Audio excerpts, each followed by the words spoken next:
বিলাসীপাৰা পশ্চিম সমষ্টিত বিজেপিৰ সংখ্যালঘু মৰ্চাৰ জনসম্পৰ্ক অভিযান।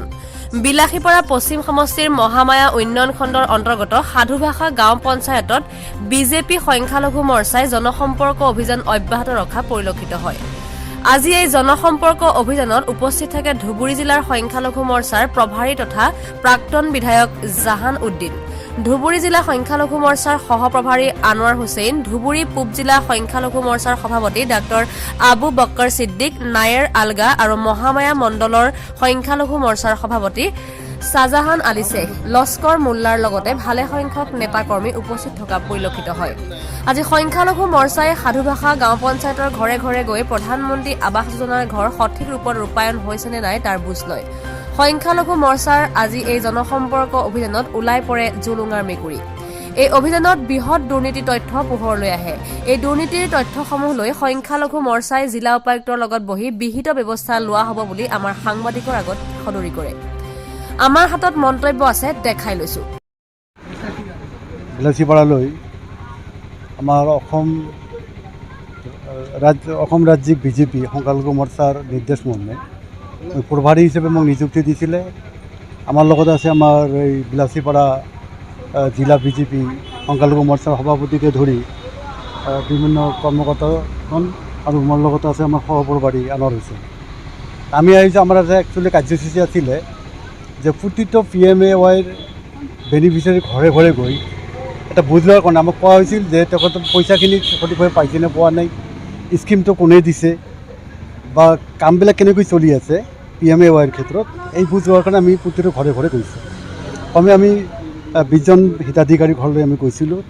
হিতাধিকাৰীৰ লগত আমি কথাও পাতিছোঁ।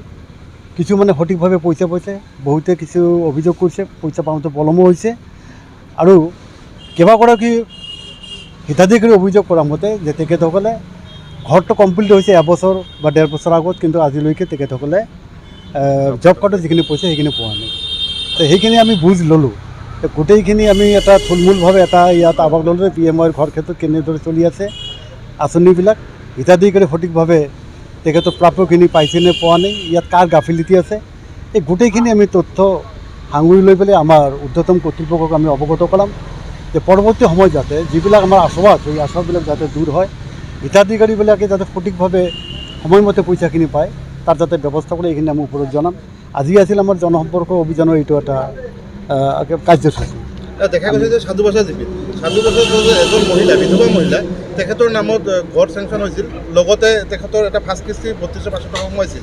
সোমোৱাৰ পিছত দেখা গৈছে GRS আৰু মেম্বাৰজনে সেই টকাখিনি তেখেতৰ পৰা হতাবাজি কৰি লৈ গৈছে। এই ক্ষেত্ৰত আমি বিভাগীয় কৰ্তৃপক্ষত আলোচনা কৰিছিলোঁ, কিন্তু তেখেতসকলে কোনো একশ্যন লোৱা নাছিল। এই ক্ষেত্ৰত আপোনালোকৰ কি ক'বলগীয়া আছে? এই ক্ষেত্ৰত মোৰ একচুৱেলি অৱগত নহয়, যে আজি প্ৰথম অৱগত হ'লোঁ আপোনালোকৰ জৰিয়তে যে যদি তেনেকুৱা ঘটনা হৈছে, ঘটনাটো অত্যন্ত দুখজনক ঘটনা, এইটো হ'ব নালাগিছিলে।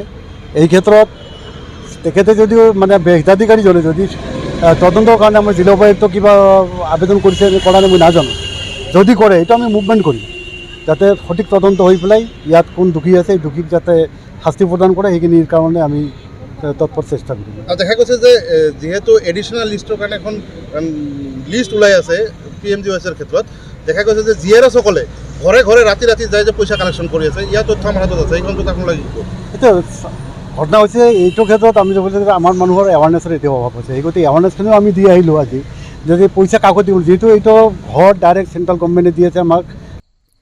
পানবাৰীৰ পৰা কহিনুৰ ইছলামৰ ৰিপৰ্ট।